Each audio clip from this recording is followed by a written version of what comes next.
Marriage is a lifelong partnership, but it doesn't come without its share of challenges. When faced with a spouse who is difficult to handle, it can strain even the strongest relationship. As a wife, how do you cope when faced with a partner, especially when conflicts escalate?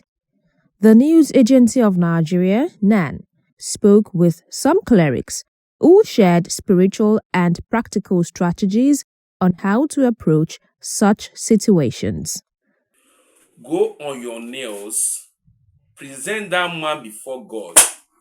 Tell God that this is not what you opted for in marriage.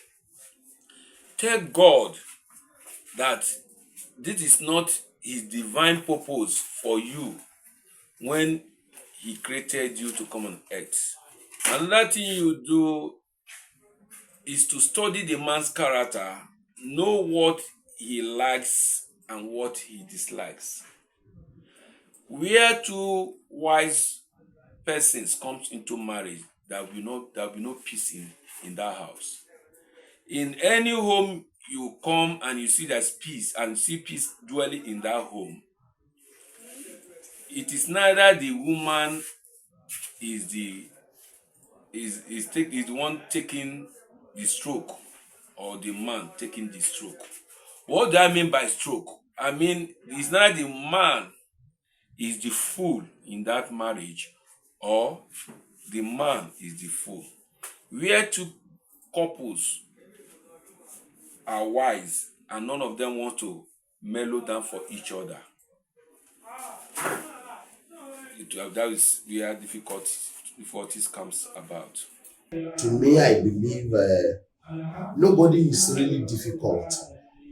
It just depends on how the partner handles such a person. That will prove either he or she is difficult or not. But as far as I'm concerned, nobody is difficult. Now, in order to salvage any problem or to avoid problems between the spouse, right? As we regard it as a difficult husband or difficult wife, there are steps that a man or a wife needs to take. Number one is communication. In every aspect of life, communication is a key.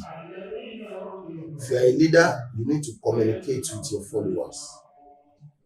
You need communication. So there is nothing bad for the spouse to discuss everything openly about their relationship. As a man or as a woman, if you meet a new man today or a new woman today, you have passed. Discuss everything openly, truthfully between the two of you. Anything that will make the relationship to crumble or to crash in the nearest future, you need to discuss it now. Number two is there is no one that is perfect. That is to get to the root of any problem that is happening between the two of you. If something is affecting your spouse, either your husband or your wife, try to get to the root of that problem. For instance, you are a kind of a husband that is jovial. When you are at home, your wife laughs, your children laughs, but at a point in time, you're so moody or your wife is so moody. You now sense this is not my wife. Try to bring her close or bring your husband close. Find a way to talk to him, find a way to talk to her. Try as much as you can to get to the root of the problem.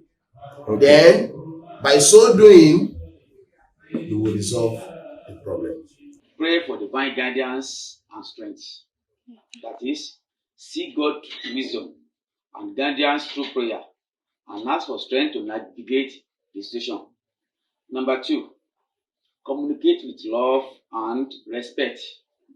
That is, try to communicate your feelings and concerns to your husband in a loving and respectful manner.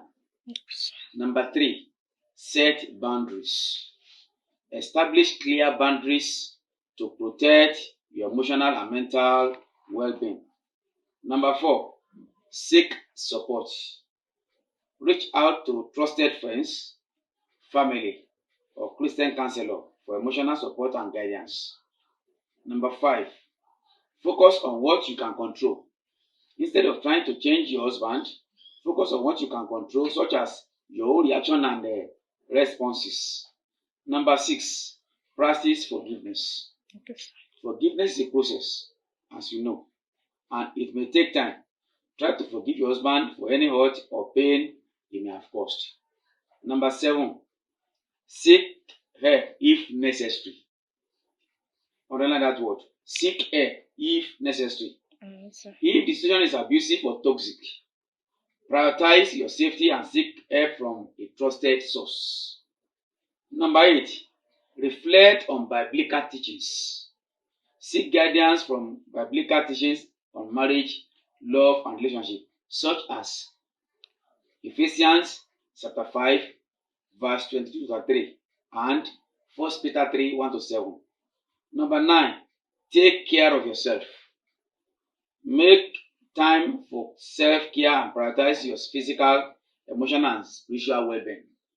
Lastly, number 10, consider couples therapy.